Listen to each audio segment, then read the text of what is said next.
హైదరాబాద్ లో కన్సల్టేషన్ మరియు 3,500 రూపాయల colour Doppler test Avis hospitals లో ఉచితంగా పొందండి.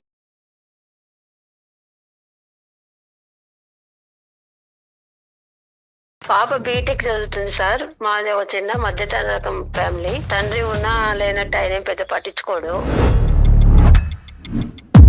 తమ్ముడు సహాయం చేస్తుంటాడు కొంచెం. ఆ మరదలు కూడా ఉంటది కదా, సరే పాప ఉంటది అని ఉంచాము. ఈ మధ్య కాలంలో ఏమైందో నేను ఉండను అని అంటుంది. మీ మరదలు అవుతుందా? ఆవిడకి కూడా ఇంట్రెస్టేనా పాపను అక్కడ పెట్టుకుని చదివించుకోవటం? ఎక్కువ పుట్టింటికి పోతుంటది మేడం, అదేందో మరి నాకు సరిగ్గా అర్థం కావటం లేదు. హలో హలో నవ్య, ఎట్లా చదువుకుంటున్నావు, ఎట్లా ఉన్నావు ఇప్పుడు? నాకు అసలు చదువు గురించి అసలు ట్రాఫిక్ ఎత్తుతున్నావు. నువ్వు కాలేజీలో ఏమైనా ఇబ్బంది పడుతున్నావా? ఫ్రెండ్స్ తో ఏమైనా ఇబ్బంది పడుతున్నావా? చాలా బ్యాడ్ హ్యాబిట్స్ అయిన వ్యక్తి సార్ మామయ్య, కానీ అమ్మ దృష్టిలో చాలా మంచివాడు. నేను స్నానానికి వెళ్ళినప్పుడు కూడా సార్ వాష్రూమ్ దగ్గరకు వచ్చి తొంగ చూస్తారు సార్. నేను బెడ్రూమ్ లో పడుకున్నప్పుడు కూడా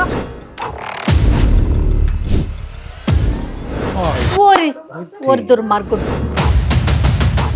మీ మామయ్య వాళ్ళ వైఫ్ లేదా, ఇంట్లో ఉండదు ఆవిడ? తను ఉన్నా సరే కానీ తన దొంగ చూపులు నా వైపు చాలా దరిద్రంగా అట్లా ఇలా చాలా జాతీయ నేర్చంగా ప్రవర్తిస్తాడు సార్. ఏదమ్మా మామయ్య గురించి మాట్లాడుతున్నావు? మీ తమ్ముడి యొక్క భార్యని నీ కూతురు నిలబెట్టాడు కండి, అది మీ తమ్ముడు.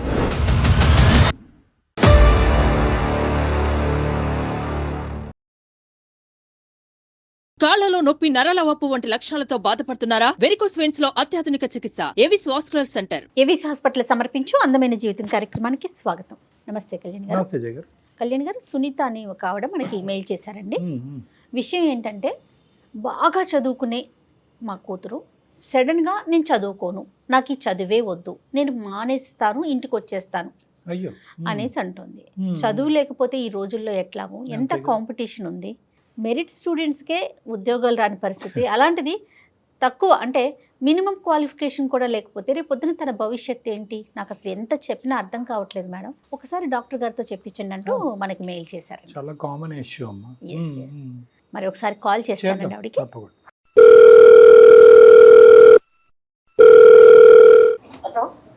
హలో సునీత గారండి? నమస్తే అండి, నేను జయానండి, అందమైన జీవితం ప్రోగ్రామ్ నుంచి కాల్ చేస్తున్నాను. నమస్తే మేడం. నమస్తే అమ్మా. నమస్తే. నాతో పాటు డాక్టర్ కళ్యాణ్ చక్రవర్తి గారు ఉన్నారు, ఒక్కసారి మాట్లాడండి అమ్మా. నమస్తే అమ్మా సునీత గారు. నమస్తే సార్. ఏమ్మా చెప్పండి అమ్మా, ఎవరిది సమస్య? పాప బీటెక్ చదువుతుంది సార్. మాది ఒక చిన్న మధ్యతరగతి రకం ఫ్యామిలీ. తండ్రి ఉన్నా లేనట్టు ఆయన పెద్ద పట్టించుకోడు. అలా కష్టపడి 10th పాస్ అయింది. ఒకతే అమ్మాయి? ఒకతే అమ్మాయి సార్. నవ్య పేరు, పాప పేరు. మా చుట్టుపక్కల వాళ్ళందరూ వచ్చి మీ పాప బాగా చదువుతుంది, ఫస్ట్ క్లాస్ వచ్చింది అని అన్నారు 10th పాస్ అయినప్పుడు. అట్లనే ఇంటర్, డిగ్రీకి అట్లనే బాగా పాస్ అయింది సార్. ఇట్లా హైదరాబాద్ లో తమ్ముడు ఉంటాడు, తమ్ముడి దగ్గర ఉంచుదాం. ఇప్పుడు సొసైటీలో ఈ హాస్టల్లో. తమ్ముడు అంటే ఎవరమ్మా? పాప వాళ్ళ తమ్ముడా, మీ తమ్ముడా? మా తమ్ముడు సార్, పాపకు మేనమామ. మేనమామ, ఓకే అర్థమైంది, చెప్పండి. అక్కడ కొంచెము తమ్ముడైతే కొంచెం మంచి స్థితిలో ఉన్నాడు. ఈ బీటెక్ చదివిద్దాము, కొంచెము నేను సహాయం చేస్తుంటాను, తమ్ముడు సహాయం చేస్తుంటాడు కొంచెం. ఆ మరదలు కూడా ఉంటది కదా, సరే పాప ఉంటది అని ఉంచాము. ఈ మధ్య కాలంలో ఏమైందో నేను ఉండను అని అంటుంది. ఎప్పటి నుంచి ఇంట్రెస్ట్ తగ్గింది పాప? ఎప్పటి నుంచి చదవనంటుంది? ఒక 4 నెలలు అయింది సార్. 4 నెలలు బట్టి. బ్యాక్లాగ్స్ ఏమైనా ఉన్నాయా? ఏం లేదు సార్. Right, okay. ఇప్పుడు ఆర్థికంగా ఎవరు ఇప్పుడు పాప ఎడ్యుకేషన్ ని సపోర్ట్ చేస్తున్నారు? మీరు కొంతవరకు, మిగతాది కొంచెం చేస్తున్నాను, తమ్ముడు చూసుకుంటున్నాను. తమ్ముడు ఎంతకాలం బట్టి ఎడ్యుకేషనల్ సపోర్ట్ ఇస్తున్నారు అతను? ఈ మధ్య సార్ బీటెక్ లో బీటెక్ లో చేర్చాక అంతవరకు మాత్రం మీరే అంతా చూసుకున్నారు? మేమే ఉన్న దాంట్లో పాపను బాగా చదివించుకొని. తమ్ముడికి ఏమైనా అలవాట్లు అలాంటివి ఏమైనా ఉన్నాయమ్మా? నాకు తెలిసి చిన్నప్పటి నుంచి చూస్తున్నా కదా సార్, ఏం లేదు సార్, మంచోడు మా తమ్ముడు. తమ్ముడు ఇప్పుడు పాపని వాళ్ళ ఇంట్లో పెట్టుకోవటం, లేదంటే మీ మీ మరదలు అవుతుందా ఆవిడకి కూడా ఇంట్రెస్టేనా పాపను అక్కడ పెట్టుకుని చదివించుకోవటం? చెప్పేసి వచ్చాను సార్, ఉంచుకుంటాము అని చెప్పారు. మీరు చెప్పటం కాదండి అమ్మా సునీతమ్మ, మీరు చెప్పటం కాదు. ఆవిడ ఎలాంటి ఆవిడ పాపని ఎలా చూసుకుంటోంది, అలాంటి విషయాల్లో ఏమన్నా మీ పాప ఏమన్నా ఇబ్బంది పడుతోందా అనేది? ఆమె ఏదో మామూలుగా అప్పుడప్పుడు ఎక్కువ పుట్టింటికి పోతుంటది మేడం, అదేదో మరి నాకు సరిగ్గా అర్థం కావటం లేదు. పుట్టింటి పోతాడు. సరే, వాళ్ళకి పిల్లలు ఉన్నారా? లేరు మేడం. ఓకే. అంటే ఈ మధ్య కాలంలో పెళ్లి అయిందమ్మా? ఈ మధ్య కాలంలోనే పెళ్లి సో అయింది. పాప ఏమంటదమ్మా, అసలు చదువు వద్దు, చదువు మీద ఇంట్రెస్ట్ లేదంటదా, లేదంటే మేనమామ దగ్గర ఉండి చదవనంటదా, హాస్టల్లో కూడా ఉన్న చదవనంటదా, ఏమంటది పాప? ఇక్కడ వద్దు, హాస్టల్ అయితే చదువుకుంటాను, లేదంటే నేను చిన్న ఉద్యోగమైనా 5,000 గానీ 10,000 గానీ ఉద్యోగం చేసుకొని బతుకుతాను, నేను ఉండను అని చెప్పేస్తుంది. 4 నెలల నుంచి కాలేజీకే మానేసింది. సరే, తను ఇప్పుడు అక్కడ ఉండనంటోంది, మరి హాస్టల్లోకి షిఫ్ట్ చేస్తే చదువు కొనసాగిద్ది కదా, మరి మీరెందుకు కాదంటున్నారు? భయమైంది కదా మేడం, ఇప్పుడు అందరు ఫ్రెండ్స్ కలిసేది, ఆ బయటికి వెళ్ళిపోతున్నారు, అట్లాని ఇట్లాని తిరుగుతున్నారు, ఇప్పుడు అక్కడ ఇట్లా జరుగుతున్నాయి ఘోరాలు, అమ్మాయిల మీద కాదమ్మా, నాకు మీ భాష అర్థం అవుతుంది, మీ మాట, మీ భావము, కానీ నేను అనేది ఏంటంటే అసలుకే మోసం అయింది కదా ఇప్పుడు హాస్టల్, ఇల్లు, అకామిడేషన్ రూమ్ పెట్టడానికి లేదు కదా సార్. తమ్ముడు చూసుకుంటాడు, కొంచెం నేను చూసుకుంటాను, అడ్జస్ట్ పరంగా ఏదో ఒకటి. ఇంపార్టెంట్ అది కాదు సునీతమ్మ, తమ్ముడు ఏమంటాడు? తమ్ముడితో మాట్లాడారా? పాప ఇట్లా అంటోంది ఏంటిరా అనేసి మీ తమ్ముడిని అడిగారా? ఎందుకు లెక్క ఉంటదిలే, అట్లేం లేదు, నేను చెప్తాలే అన్నట్లు అంటాడు. పాప మీకు ఏమన్నా తూచాగా అన్న కొద్ది కారణం ఏమన్నా చెప్పిందమ్మా? అంటే ఏదో చెప్పడానికి అది ఇదే అని అంటది, నాకైతే అర్థం కాలేదు. ఏంటి అది ఇది? మామయ్య వాళ్ళ దగ్గర ఉండాలంటే మా తమ్ముడికి ఏమి ఎందుకు ఉండవు, మంచోడు వాడు, అది ఇది, తండ్రి మేనమామ అంటే తండ్రితో సమానము, ఉండాలి, నువ్వు తండ్రి మంచోడు కాదు కదా, మన పరిస్థితులు ఇట్లా ఉన్నాయి, నువ్వు సర్దుకోకపోతే ఎట్లా, జాబ్ చేసుకుంటా అంటావు, బీటెక్ చదివించి నేను ఎంతో అన్ని దానిలో ఫస్ట్ వస్తావు కదా, నువ్వు ఇలా చేస్తే ఎట్లా అని నేనే చెప్తున్నాను. అదేలేండి, ఒక తల్లిగా మీరు సముదాయించవలసిన పద్ధతిలో సముదాయిస్తున్నారు, కానీ ఆ అమ్మాయి లోపల ఉండే సంఘర్షణ ఏంటనేది మీకు అర్థం కావట్లేదు. నాకు తెలియదు సార్ ఏం జరుగుతుందో. ఇప్పుడు ఏంటంటే అమ్మాయికి బహుశా అమ్మాయి పరిస్థితి మింగలేక కక్కలేక ఉన్నట్టుంది. ఫ్రెండ్స్ ఏమన్నా చెప్తున్నారా, ఏమన్నా ఉందా అంటే అట్లా కూడా కాదు అమ్మాయి, నాకు తెలిసినంత వరకు. మీరు జాగ్రత్తగా ఆలోచించవలసింది ఏంటంటే, ఇప్పటి వరకు కన్నబిడ్డని ఈ స్థాయి వరకు తీసుకొచ్చారు, దానికి తోడుగా ఏంటంటే ఆ అమ్మాయి ఎప్పుడు కూడా మీకు ఎటువంటి ఛాలెంజ్ క్రియేట్ చేయలేదు, కష్టం క్రియేట్ చేయలేదు.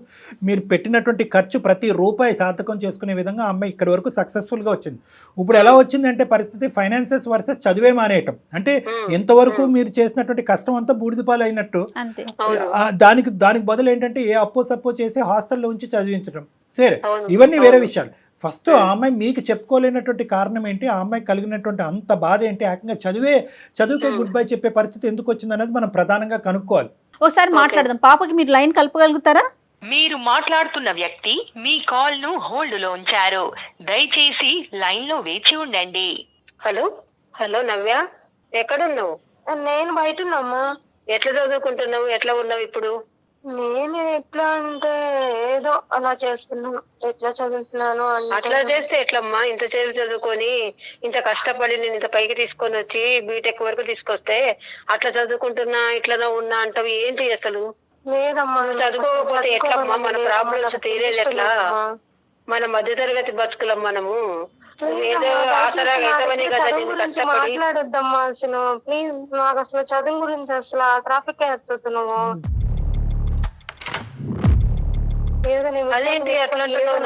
నేను ఏదో బ్రతుకుతాను, ఎక్కడో ఉంటాను, ఏదో చేస్తాను. అక్కడ ఇక్కడ తీసుకొచ్చిన డబ్బులు అప్పులు ఎట్లా కట్టుకోవాలి? లేదు, నేను ఇంతవరకు చదవాలి, అది చాలు. నేను ఏదో చిన్న ఉద్యోగం చేసుకొని ఏదో ఒకటి చేసుకొని చేస్తే గానీ. చిన్న ఉద్యోగం చేసుకునే వరకు కష్టపడి సంపాదించడం ఎందుకు మామ వాళ్ళ ఇంట్లో ఉండనని అంటున్నావు, హాస్టల్లో ఉంటానంటావు, లేదంటే ఉద్యోగం చేసుకుంటా అంటావు, చదువు మానేస్తా అంటావు, ఏవేవో కారణాలు చెప్తున్నావు ఈ మధ్యన. అసలు మామ వాళ్ళ పేరు నా దగ్గర ఎత్తొద్దమ్మా, అసలు మామ వాళ్ళ ఇల్లు కానీ వాళ్ళ ఇంటి పేరు కానీ నాకు అసలు ఎత్తొద్దమ్మా ప్లీజ్. అట్లా ఇట్లా చదువుకోకపోతే ఎట్లా నువ్వు? లేదమ్మా, నేను హాస్టల్ అయినా ఉంటా, నేను అసలు మామ వాళ్ళ ఇంటికాడ ఉండాలి అంటే నేను ఉండలేనమ్మా. నేను ఒక పరిష్కారం ఆలోచించాను, చెప్పనా? ఏంటమ్మా? కళ్యాణ్ సార్ గారు, జయ మేడం, సుమన్ టీవీకి అందమైన జీవిత ప్రోగ్రామ్ కు మాట్లాడి మనం ఏదో ఒక పరిష్కారం చేసుకుందాము వచ్చాను నేను, మాట్లాడతావా? నా ప్రాబ్లం ఎవరు పరిష్కారం చేయలేరమ్మా, దానికి ఎవరు సొల్యూషన్ చేస్తారు, వాళ్ళు చేస్తారు, చాలా మందికి చేశారు వాళ్ళు. ఇస్తాను, నువ్వు మాట్లాడు. అమ్మ తల్లి నవ్య ఒక్క నిమిషం అమ్మ సార్ నమస్తే సార్. నమస్తే అమ్మ. నమస్తే అమ్మా, నమస్తే. చేస్తామా చేయలేమా అనేది తర్వాత విషయం అమ్మ. ఇప్పటి వరకు ఒక 6వ తరగతో లేదంటే 5వ తరగతో 3వ తరగతి పిల్లలు స్కూల్కి వెళ్తూ సడన్ గా స్కూల్ మానేస్తే బంగారు తల్లి స్కూల్కి వెళ్ళమ్మా, బ్యాగ్ వేసుకోమ్మా, బట్టలు మార్చుకోమ్మా అని చెప్పే పరిస్థితి ఎందుకు వస్తుందమ్మా? ఇంకా 1 year లో బీటెక్ అయిపోద్ది కదా. అదే కదా, ఏమైంది? చిన్నపిల్లలు నేను కాదు. చాలా ప్రాబ్లమ్ ఫేస్ చేశాను సార్. నాకు ప్లీజ్ సార్, నాకు అసలు చదువు గురించి అసలు నాకు ఎత్తదు సార్. ప్లీజ్ అమ్మా దయచేసి. నా ఉద్దేశం బట్టి తెలివైనటువంటి ఆడపిల్లలు, నీలాంటి ఆడపిల్లలు, తెలివైనటువంటి అబ్బాయిలు ఇక్కడి వరకు ప్రయాణం కొనసాగించిన తర్వాత ఎన్ని అవరోధాలు వచ్చినా కూడా దాటేయాలమ్మా. ప్రతి సమస్యకి పరిష్కారం ఉంటుంది. చదువుల తల్లిని మాత్రం దయచేసి దూరం పెట్టండి. Problem sir. ఏంటమ్మా కాదమ్మా, కాదు. సమస్య ఏంటి ఇది నేను చెప్పమ్మా? అసలు ఫేస్ చేయలేకపోతున్నాను సార్. నేను నవ్య, ఎవరికి నవ్య. చెప్పగలను? మా అమ్మకి చెప్పునా? కాదు మా నాన్న, అమ్మ కూడా అర్థం చేసుకోలేదు సార్. ఎవరిది అసలు అట్లా కాదమ్మా. నవ్య నీకు మేమున్నాము. నువ్వు కాలేజీలో ఏమైనా ఇబ్బంది పడుతున్నావా? ఫ్రెండ్స్తో ఏమైనా ఇబ్బంది పడుతున్నావా? లేకపోతే చదవటానికి నువ్వు ఎక్కువ స్ట్రెస్ తీసుకోలేకపోతున్నావా? హెల్త్ ఇష్యూ ఏదన్నా ఉందా? లేదు మేడం, నాకు చదువు అంటే చాలా ఇష్టం మేడం. బాగుంది. నేను ఫస్ట్ క్లాస్ వచ్చాను, చాలా ఇష్టం. నేను హాస్టల్ అయితే ఓకే, కానీ నేను మామయ్య వాళ్ళ ఇంటికాడ అంటే నేను ఉండలేను మేడం. ఇది ఎలా చెప్పాలో కూడా మా అమ్మ, ఇది నేను చెప్పుకోలేను. పర్వాలేదు కాదమ్మా. అమ్మ ఇప్పుడు ఒకటి నవ్య, నీ వయస్సు, నీకు చదువు ఉంది కానీ నీకు అంత వయస్సు లేదు, అంత అనుభవం లేదు. ఇప్పటికీ నువ్వు చిన్నపిల్లవే. దయచేసి ఒక సమస్యని సమస్యగా చూస్తూ దీనికి పరిష్కారం లేదు అని చెప్పి గీత గీసేయద్దమ్మా. ప్రతి సమస్యకి పరిష్కారం ఉంటుంది. ఓకే, అందులో నువ్వు అనుభవించేటటువంటి సమస్యలకి పరిష్కారం ఖచ్చితంగా ఉంటుంది. 1కి 100 సార్లు మేడం అడుగుతున్నారు, చదువులో ప్రాబ్లమా, కాలేజీలో ప్రాబ్లమా, బ్యాక్లాగ్సా అని అంటున్నారు. ఇవేవి కాదంటున్నావు, కానీ మామయ్య ఇంట్లో మాత్రం ఉండను అంటున్నావు. అసలు ఏంటి నీ సమస్య? అవును సార్, నాకు మామయ్య వాళ్ళ ఇంట్లో ప్రాబ్లం సార్. మామయ్య చాలా బ్యాడ్ హ్యాబిట్స్ అయిన వ్యక్తి సార్ మామయ్య, కానీ అమ్మ దృష్టిలో చాలా మంచివాడు. అది ఎలా చెప్పాలో నాకు అర్థం కావట్లేదు. చెప్పేసామ్మా, నువ్వు మొదలు పెట్టావు ఇంకా కామా ఫుల్ స్టాప్ లేదు, మొత్తం అంతా కూడా బయటకు చెప్పేసే, కక్కేసే అంతా. మీ అమ్మ వినాలి. Okay sir. చెప్పు. Okay sir. అమ్మ నవ్య, ఏదమ్మా మామయ్య గురించి మాట్లాడుతున్నావు? ఉండండమ్మా, చెప్పనివ్వండి. ఇదే చెప్తుంటే ఇలా మామయ్య కోసం ఎప్పుడు కూడా తన తమ్ముడు మంచివాడు అనుకుంటే సార్ నన్ను అందుకే నేను ఇది అసలు ఎక్కడ ఫేస్ చేయలేకపోతున్నాను, చెప్పుకోలేకపోతున్నాను సార్. చూసారు కదా సునీత గారు, ఎక్కడ కూడా ఆ అమ్మాయి కడుపులో ఉండేటటువంటి బాధ ఇన్ని నెలలు, ఇన్ని సంవత్సరాల తర్వాత బయటకు కక్కేటటువంటి ప్రయత్నం చేస్తుంది. మీ తమ్ముడు అంటే మీకు ఎంత మంచి అభిప్రాయం ఉన్నా కూడా ఈ రోజు గుండెల మీద చేసుకుని వినవలసినటువంటి పరిస్థితి వచ్చింది. చెప్పుకోలేకపోతున్నాను. తెలియదు కాబట్టి వినాలి. మంచివాడు, కానీ తను చెప్పుకోవాలని చాలా సార్లు ట్రై చేశాను సార్, చెప్పాలనుకున్నా కానీ నేను చెప్పను సార్. తను అర్థం చేసుకోవద్దు సార్. తన తమ్ముడు మంచివాడు అనుకుంటది సార్. మేము ఉన్నాం నాన్న, మేము నీతో పాటు ఉన్నాం. నువ్వు దయచేసి మొత్తం అంతా కూడా A to Z మొత్తం అన్ని చెప్పమ్మా. Okay sir. ఏమైందంటే సార్, ఇంట్లో ఉంటారు. ఇంట్లో ఉన్నప్పుడు నేను స్నానానికి వెళ్ళినప్పుడు కూడా సార్ వాష్రూమ్ దగ్గరకు వచ్చి తొంగు చూస్తారు సార్. ఏంటి మామయ్య ఇలా చూస్తున్నారు అంటే, ఏం లేదమ్మా ఊరికే వచ్చాను అంటారు సార్. నేను బెడ్రూమ్ లో పడుకున్నప్పుడు కూడా చాలా నా పట్ల అసభ్యంగా ప్రవర్తించారు సార్ చాలా సార్లు. మళ్ళీ ఇంకో విషయం ఏంటంటే, నేను ఇంట్లో ఉన్నప్పుడు కూడా నన్ను వెనకటి నుంచి నన్ను వాటేసుకోవడం, కౌగిలించుకోవడం, అసభ్యంగా ప్రవర్తించేవారు సార్ మా మామయ్య.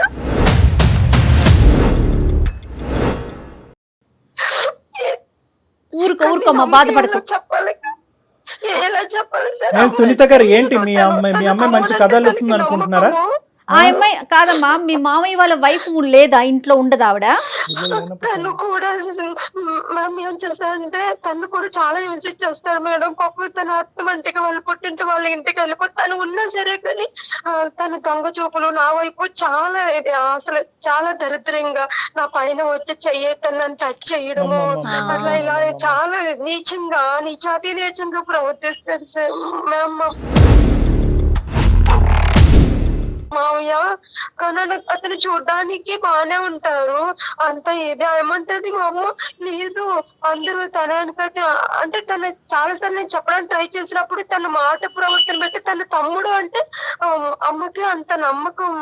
కానీ అమ్మ ఒకటి నవ్య, అమ్మకి తమ్ముడు అంటే అంత నమ్మకం, మామయ్యకి కూడా ఏంటమ్మా అతని ఆలోచన? నువ్వు ఏం చెప్పినా పర్లేదు, మా అక్క ఏమీ నమ్మదనే ధైర్యమా? అవును, నేను చాలా సార్లు అన్నా. అది. అంటే తనకి తన అక్క నమ్ముతది కదా, తన తమ్ముడు అంటే అంత నమ్మకము కదా.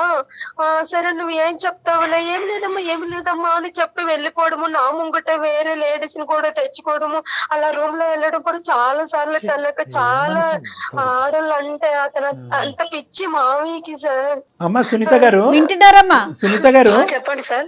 ఇప్పుడు ఇంత భయంకరమైన మనిషి అయినా కూడా అక్కడే ఉండమంటారా మీరు, లేదంటే ఇప్పటికీ కూడా మీ తమ్ముడిని మీరు వెనకేసుకుని వస్తారా, లేదంటే మీ అమ్మాయి ఏమైనా అబద్ధాలు కోరా?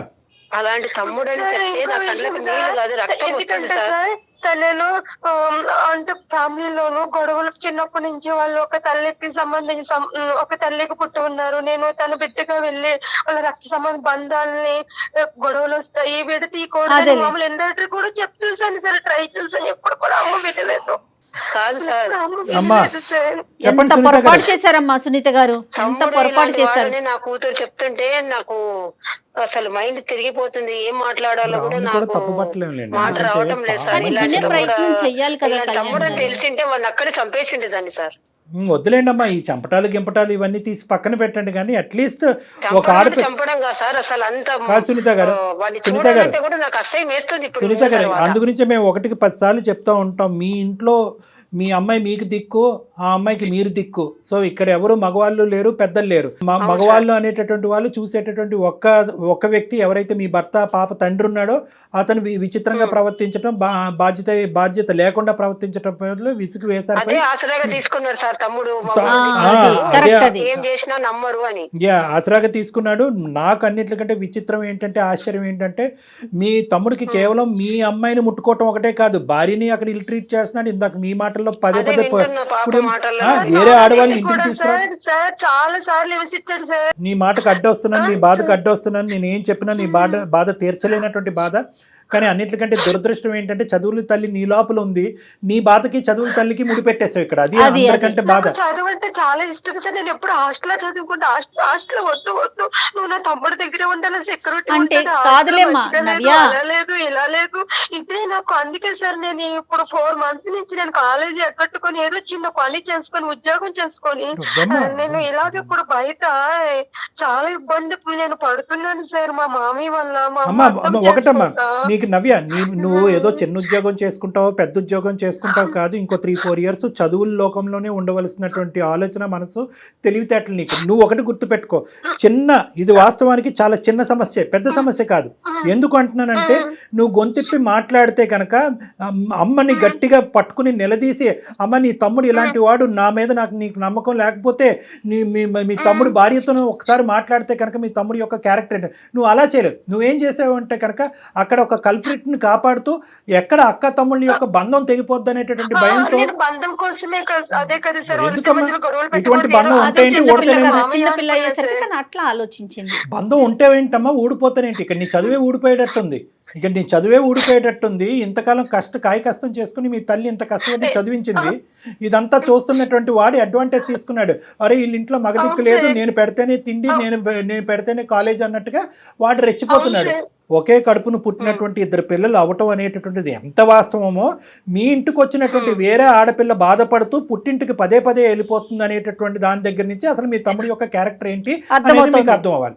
రెండోది ఏంటంటే, వినండి, గమనించలేకపోవటం కాదు, మీ ఇంట్లోంచి వచ్చినటువంటి వాళ్ళు దేవుళ్ళు అని ఊహించుకునే మనస్తత్వం నుంచి దయచేసి మీలాంటి ఆడవాళ్ళు బయటకు రావాలి.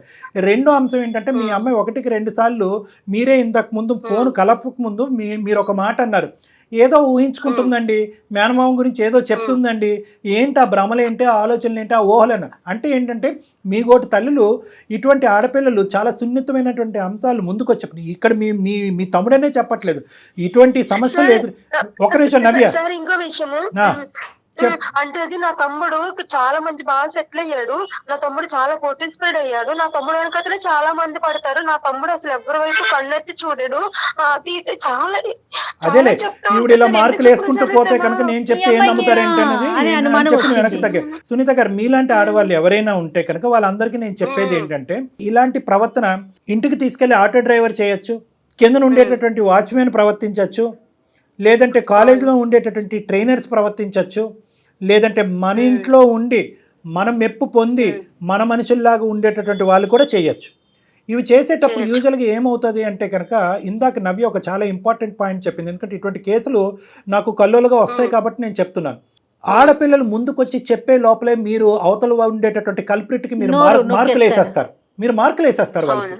ఆ తమ్ముడు వాడు ఆజానుభావుడు, వాడు అది వాడికి ఇంత కాకపోతే అంతమంది వాడి వెనకతలు ఫాలో అవుతారు. అలాంటి అందరూ గొప్పగా మాట్లాడేటటువంటి వ్యక్తికి నువ్వు నెగిటివ్గా మార్కులు వేస్తున్నారని చెప్పి ఈ అమ్మాయి నెగిటివ్గా మార్కులు వేయకముందే మీరు ఈ అమ్మాయి నోరు కట్టేస్తారు. ఇది మీరందరూ చేసేటటువంటి దీనివల్ల కాదు కళ్యాణ్ గారు, దీనివల్ల చెప్పాల్సిన వాళ్ళు అసలు సో అక్కడ ఏమవుతారంటే అక్కడ ఒక విధంగా బాధపడుతూ ఉంటారు. వాడి చేతుల్లో వాడికి తెలుసు 600 100 ఇక్కడ కావాల్సినటువంటి మార్కులు ఇక్కడ మెప్పు పొందేశాం కాబట్టి ఈ అమ్మాయి వెళ్ళి చెప్తే కనుక ఏదో పిచ్చిది ఏదో లేనిపోని కబుర్లన్నీ చెప్తుంది అన్నట్టుగా అనుకుంటారు. అక్కడ అక్కైనా తల్లి అయినా తండ్రి అయినా ఎవరైనా కూడా ఈ మాటలు కొట్టిపారేస్తారు. ఇదే 2 సార్లు పిచ్చిదవుతుంది. నా చేతుల్లో అబ్యూజ్కి గురైనటువంటి ఈ అమ్మాయి పిచ్చిదవుతుంది, మళ్ళీ వాళ్ళ అమ్మకి చెప్పుకుని రెండోసారి పిచ్చిదవుతుంది. అందరూ ఈ అమ్మాయిని ఏకాకి చేస్తారు అనేటటువంటి ఉద్దేశంతో ఇలాంటి అబ్యూజ్ అనేటటువంటిది కంటిన్యూస్గా సమాజంలో నడుస్తూనే ఉన్నాయి. దీని మీదే చాలా అఘాయిత్యాలు జరుగుతున్నాయి. కాబట్టి ఫస్ట్ ఆఫ్ ఆల్ ఏంటంటే ఒకటే మాట అంటారు, టెక్స్ట్ బుక్ ఆఫ్ సైకాలజీలో ఒకే మాట అంటారు. ఏంటో తెలుసా, మీరు ఆ సమస్యకి పరిష్కారం చెప్పలేకపోయినా కూడా ఎవరైనా బాధితులు వచ్చి మీతో చెప్పుకునేటటువంటి పరిస్థితి ఉంటే దాన్ని ఫెసిలిటేట్ చేయండి అంటారు. ఫెసిలిటేట్ చేయండి అంటారు. అంటే ఏంటంటే వాళ్ళు ఏదన్నా మాట్లాడినండి, అర్థం పద్ధం లేకుండా మాట్లాడినండి, విచిత్రంగా మాట్లాడినండి, మీరు 100కి 200 మార్కులు వేసేటటువంటి ఒక మగాడి మీద వేలెత్తి చూపెట్టేటటువంటి దాన్ని మీరు వినండి. ఫస్ట్ మీకందరికీ కనిపించే ప్రపంచం ఒకటి, ఇలాంటి ఆడపిల్లలు అనుభవించేటటువంటి ప్రపంచం ఒకటి. మీ ప్రపంచం అనేటటువంటిది కరెక్ట్ కాదు. వాళ్ళ ప్రపంచం అసలైనటువంటి సిసలైనటువంటి రంగు ఏదన్నా ఉందంటే మీ తమ్ముడు రంగు ఇప్పుడు ఈ అమ్మాయి చెప్పినటువంటి మాటల్లో ఏదైతే చిన్నటి నుంచి మీరు చూసారు చూడండి, వీడికి 100కి 100 మార్కులు, ప్రపంచం అంతా ఆడపిల్లలందరూ వాడు క్యూ కడతారు. వాళ్ళందరి మాటలు వింటాం కాదు. మీ తమ్ముడి యొక్క భార్యని నిలబెట్టి అడగండి, నీ కూతురు నిలబెట్టి అడగండి, అది మీ తమ్ముడు. మీ మరదలు నెక్స్ట్ బాధితురాలు, ఆ అమ్మాయిని కూడా ఇక్కడ కూర్చోవాలి. ఆడవాళ్ళని ఒక తోలుబొమ్మలాట్లాగా ఆడుకునేటటువంటి మీ తమ్ముడు ఉన్నాడు చూడండి, వీడికి చాలా పెద్ద శిక్ష పడాలి. అసలు వాస్తవానికి చెప్పాలి అంటే నాకు చాలా కడుపు రగిలిపోతుంది. ఆఖరికి సొంత కూతురు వచ్చి తల్లితో చెప్పుకునేటటువంటి పరిస్థితి లేకుండా చేశాడు వాడు. అమ్మ ఒకటే నవ్య, దయచేసి అమ్మ నువ్వు ఏదో, నాకు తెలుసు మీ ఆడపిల్లలకు ఉండే డెలికేట్ సిచ్యువేషన్ నాకు తెలుసు. అబ్యూజర్ని కాపాడేటటువంటి మనుషులు 10 మంది ఉంటే కనుక విక్టిమ్ తరపున మాట్లాడేటటువంటి వాళ్ళు ఒక్కరు కూడా ఉండరు. కర్మ ఇటువంటి ఈ రోజు ఆ సమాజంలో ఉన్నాం మనం. అమ్మ విన్నారా సునీతమ్మ, ఎంత అఘాయిత్యం జరిగేది కాదు. విన్నాం మేడం. ఏం చెప్పాలనుకుంటున్నారు మరి ఇప్పుడు? మైండ్ అంతా ఇదైపోయి అసలు నాకు ప్రాణం ఇదైపోతుంది. భర్త అలాంటి వాడు కాబట్టి నేను ఇలా అయిపోయి, నా జీవితం ఇలా అయిపోయింది. నా బిడ్డనన్నా బాగుండాలి, తండ్రి మేనమామ కదా, తమ్ముడి కాలం ఉంచితే నా బిడ్డ జీవితం బాగుపడుతుంది. ఈ మధ్య తరగతి బతుకులు ఇట్లా అయిపోయింది ఇలా ఆలోచించుకున్నాను సార్ నేను. అదేలేండి, తమ్ముడి వల్లనే ఇలాంటి వస్తుందని కళ్ళలో కూడా ఊహించుకోలేదు నా తమ్ముడు ఇలాంటి వాడు అని చెప్పేసి. ఫస్ట్ ఆఫ్ ఆల్ ఏంటంటే ఒక తల్లిగా మీ బాధ కూడా నాకు ఇది ఏంటంటే, మీరు ఒక హాస్టల్లో పెట్టామంటే హాస్టల్లో పిల్లల యొక్క సంరక్షణ లేదండి, వాళ్ళు బయటకు పోతారు, మగవాళ్ళు వాళ్ళతో విచిత్రంగా ప్రవర్తిస్తారు అనేటటువంటి మీరు ఈరోజు పులిబోన్లోకి తోశారు మీ అమ్మాయిని. సరే, ఇవన్నీ నవ్య ఒక్కటమ్మా, అంటే నువ్వు మాకు చెప్పినంత వరకేనా, ఇంకా ఏమైనా జరిగినాయి అమ్మా? సార్ నాకు అందుకే భయంకరంగా నా జీవితాన్ని నా ఇంటి చేతుల్లో బలైపోయేటట్టుంది. మావి నన్ను ఇంకా వదిలిపెట్టేటట్లు లేరని సరే నేను ఇంకా మావి ఇంట్లో నుంచి బయటకు వచ్చాను. ఒకటే టార్చరు, నువ్వు మావి దగ్గర ఉండాలి కానీ నువ్వు అక్కడ ఉండి చదివి. అందుకే నాకు చదువు అంటే నాకు చాలా ఇష్టం సార్, కానీ ఇంక ఇంట్రెస్ట్ పోయింది. అందుకే కదా సార్ వాడు నన్ను అడుగుతున్నాడు సార్, ఏమని ఎందుకు పాప రావటం లేదు, ఎందుకు వస్తలేదు, ఎందుకని ఫోన్ చేసి నన్ను సతాయిస్తున్నాడు. కాదు, వాడికి ఇంకొక దుర్మార్గమైన ప్లాన్ ఉంటుంది. బ్రేకింగ్ న్యూస్ నేను చెప్తున్నాను వినండి. పదే మీ ఆ అమ్మాయిని కొట్టి ఇంట్లోంచి బయట పంపించేస్తున్నాడు అంటే కనుక ఇల్లుని ఖాళీ చేస్తున్నాడు వాడు కావాలని. ఇల్లుని ఖాళీ చేసి నవ్యని లూప్లోకి లాగుతున్నాడు వాడు. ఫైనల్ గా వాడు ఐడియా ఏంటంటే అక్కడ తెగదెంపులు చేస్తాడు, అక్కడ విడాకులు చేస్తాడు. అక్క నీ కూతురు నేను చేసుకుంటాను అంటాడేమో కూడా. అవును, నేను ఆ మాయలోనే ఉన్నా కాబట్టి ధరిస్తాడు కూడా వాడు. మరి అమ్మ ఇప్పుడు మీరు చేయవలసింది ఏంటంటే, ఇప్పుడు ఇక్కడ పెద్ద పాత్ర మీకు ఉంది మేడం సునీత గారు, చాలా పెద్ద పాత్ర ఉంది. కుటుంబపరమైన పాత్ర ఉంది, ఒక తల్లి పాత్ర ఉంది, ఒక అక్క పాత్ర ఉంది, సామాజిక పరమైనటువంటి చాలా ముఖ్యమైనటువంటి పాత్ర ఉంది. ఎందుకంటే వీడికి ఇక్కడ ఫుల్ స్టాప్ పెట్టకపోతే కనుక వీడు ఇంక ఇలాగే కంటిన్యూ అవుతాడు, చాలా మంది జీవితాలతో ఆడుకునేటటువంటి ప్రమాదం ఉంది. కాబట్టి మీతో పాటు మేము ప్రయాణం చేయడానికి రెడీగా ఉన్నాను. వినండి ఒక్క నిమిషం. మీ మరదల తరపున ఇప్పుడు ఫస్ట్ టైం మిమ్మల్ని మా తరపున సుమన్ టీవీ అందమైన జీవితం తరపున మేము మిమ్మల్ని రిక్వెస్ట్ చేస్తున్నాము, మీరు మీ మరదల తరపున నిలబెట్టడానికి ట్రై చేయండి. మీ మరదలు తరపున నిలబెట్టడానికి ట్రై చేయండి. ఇప్పుడు వరకు మీరు ఏమన్నారు, అక్కడ ఏం గొడవ జరుగుతుందో నాకేం తెలియదండి, తెలీదన్నారు. ఊరికే ఆ అమ్మాయి పుట్టింటికి పోతుందంటే అక్కడ ఏం మామూలు విషయం జరగట్లేదు, చాలా భయంకరమైనటువంటి అరాచకాలు జరుగుతున్నాయి. ఆ అమ్మాయి ఎన్నో తన కళ్ళ ద్వారా చూసుంటది. ఇన్ఫాక్ట్ నీ కూతురికి సమస్య కూడా ఆ అమ్మాయి కళ్ళతో చూసి అటు మాట్లాడలేక ఇట్లు మాట్లాడలేక ఇంట్లో కళ్ళు మూసుకుని కూర్చోలేక ఇంట్లోంచి పారిపోతుంది. కాబట్టి మీ మరదల తరపున నిలబడండి. ఆ అమ్మాయి వీడికి విడాకులు ఇవ్వటం కాదు, మీరు కూడా ఇలాంటి దుర్మార్గుడితో తెగదెంపులు చేసుకోండి. బహుశా వీడికి ఇంకా ఏమైనా ఇలాంటి అరాచకాలు ఉంటాయి కనుక వాడితో మేము ఫోన్లో మాట్లాడి నిలదీసేటటువంటి ప్రయత్నం చేస్తాం. కావాలంటే ఇక్కడికే పిలిపిస్తాం. ఒకప్పుడు వాడు ఏమైనా తప్పు చేశాడు, దీనికి మించినటువంటి తప్పులు చేశాడు, ఇది కూడా తప్పే, దీన్ని క్షమించడానికి లేదు. ఇది అబ్యూస్ కింద వస్తుంది, సెక్షువల్ అబ్యూస్ కింద వస్తుంది, ఇది చట్టరీత్యా నేరం, దీనికి కూడా వాడు శిక్ష పడాలి. ఈ శిక్ష పడేటటువంటి క్రమంలో నా తమ్ముడు నా తండ్రి అన్నట్టు మాత్రం మీరు కాపాడకూడదు వాడిని. 10 మంది జనాలు ఉయ్యాలి వాడిని, ఆడవాళ్ళందరూ ఉయ్యాలి వాడిని. మీరు మాకు సపోర్ట్ ఇస్తే కనుక మీతో పాటు మేము ఉంటాం. నవ్య కూడా సాక్ష్యం చెప్పడానికి తన పడినటువంటి సపోర్ట్ ఇస్తున్నాను సార్. అయితే ఈ సందర్భంగా ఇంకొక విషయం తల్లి సునీతమ్మ, ఇప్పుడు పాప అక్కడ ఉండనంటుంది కాబట్టి, హాస్టల్లో ఉంటానంటుంది కాబట్టి, ఏమా మీరు ఎంతవరకు సపోర్ట్ చేయగలరో మీరు అంతవరకు చేయండి. మిగతా సహాయం సుమన్ టీవీ తరపున మేము ఉంటాము. ఏమా సో పాపని అమ్మా నవ్య నీ చదువు అసలు ఆగిపోవటానికే వీళ్ళే తల్లి. అమ్మ రెక్కలు ముక్కలు చేసుకొని నిన్ను ఇక్కడ దాకా తీసుకొచ్చింది. నువ్వు నీ బీటెక్ ని కంప్లీట్ చేసి మంచిగా మంచి జాబ్ తెచ్చుకొని సెటిల్ అవ్వు. వాళ్ళ అమ్మగారు వచ్చారు కాబట్టి సరిపోతుంది. నేను ఇదే మాట పదే పదే చెప్తున్నానండి. రాకపోతే ఆ పిల్ల పరిస్థితి ఏంటి, తన జీవితం ఏంటి? మన దాకా వచ్చింది కాబట్టి మీరు ఒక సలహా ఇచ్చారు. నవ్య ధైర్యంగా ఉండాలి. ఓకే ఓకే అమ్మా. సునీతమ్మ జాగ్రత్తగా ధైర్యంగా ఉండండి. తర్వాత ఏం చేద్దాం అనేది డాక్టర్ గారు మళ్ళీ మాట్లాడతాం, మీతో మాట్లాడతాను. అసలు దాన్ని బట్టి ముందుకెళ్దాం. ఇమీడియట్ గా మీ అమ్మాయిని మీ దగ్గరికి రప్పించుకోండి, ఆ అమ్మాయిని ఓదార్చండి. ఆ అమ్మాయిని కొంతకాలం కావాలి అంటే కనుక కొద్ది లీవ్ కానీ హాలిడే కానీ తీసుకుని ఆ అమ్మాయి కొద్ది తేరుకున్న తర్వాత, మనోధైర్యం వచ్చిన తర్వాత కావాలంటే మళ్ళీ కాలేజీకి పంపిద్దరు కానీ. ఏమ్మా రైట్ ఓకే సార్. కాదు కళ్యాణ్ గారు, ఎవరిని నమ్మాలి ఎవరిని నమ్మకూడదు అడుగడుగున ప్రతి చోట ఇదే సమస్యను చూస్తున్నాం కదా. ఇంట్లో వాళ్ళు ఇదే పరిస్థితి, బయట వాళ్ళు ఇదే పరిస్థితి. అందరూ సానుభూతి పరులు కాదు మేడం. అది మనం అర్థం చేసుకోవాల్సింది ఏంటంటే, సానుభూతి చూపెడుతూ మన వెనకతలు గుంటలు గొయ్యలు తవ్వేటటువంటి వాళ్ళు మన చుట్టూరే ఉన్నారు అనేది ఒక అనుమానంతోనే ఉండటం అనేది మంచిది. ఎస్పెషల్లీ వయసు వచ్చినటువంటి ఆడపిల్లలు, చదువుకుంటున్నటువంటి ఆడపిల్లలు ఉన్నటువంటి ఇంట్లో. Plus number 1. నెంబర్ 2 ఏంటంటే, మన సమస్యలు నా అనేటటువంటి వాళ్ళు చెప్పుకోవాలని చెప్పి తిరుగుతూ ఉంటాం చూడండి. ఆ నా అనేటటువంటి వాళ్ళు మన సమస్యలు చూసి మనకు నిజంగా స్వచ్ఛమైనటువంటి సానుభూతి పరులా ఉన్నారా, లేదంటే ఆస్తి గురించో లేదంటే ఇలాంటి ఆడపిల్లల గురించో ఒక వల వేస్తున్నారా అనేటటువంటి కనువిప్పుతో ముందు చూపుతో ఉండటం అనేటటువంటిది ఈ రోజుల్లో చాలా మంచిది. ఈ వేదికగా ఇటువంటి ఆడపిల్లలు ఎవరైనా కూడా ఈ ప్రోగ్రాం చూస్తూ ఉంటే కనుక వాళ్ళందరూ మనకు చెప్పేది ఏంటంటే, నీ ఒంటి మీద చేయి పడితే నీ అనేది ఏమీ లేదు, గొంతిప్పి మాట్లాడండి. ఫస్ట్ ఆఫ్ ఆల్ అది నేర్చుకోండి. నేను మాట్లాడితే కనుక నేను ఇంకా శత్రువుని నేను పెంచుకుంటానేమో, ఉండేటటువంటి బంధాలని విచ్ఛిన్నం చేస్తానేమో అనేటటువంటిది మీ చిన్న బుర్రతో పెద్ద ఆలోచన చెయ్యొద్దు. ఎందుకంటే కనుక అబ్యూజ్కి మించినటువంటి సమస్య శిక్ష ఏమీ లేదు. అంత భయంకరమైనటువంటిది అది. దానికి కొంతమంది ఆడపిల్లలు సూసైడ్ వరకు వెళ్తూ ఉంటారు. నవ్య లాంటి ఆడపిల్లలు చదువు మానేస్తారు. ఇంకొంతమంది ఆడపిల్లలు ఇంట్లోంచే పారిపోతూ ఉంటారు. ఆ పరిస్థితులు తీసుకొచ్చే ప్రయత్నం చేయకండి. నా అన్న నీ అన్న మీ ఒంటి మీద ఎవడన్నా చెయ్యేస్తే కనుక గొంతిప్పి మాట్లాడండి. మీ మాట వినిపించేంత వరకు మీరు ధర్నా చేయండి అంతే. ఎగ్జాక్ట్లీ. నమస్తే కళ్యాణ్. నమస్తే.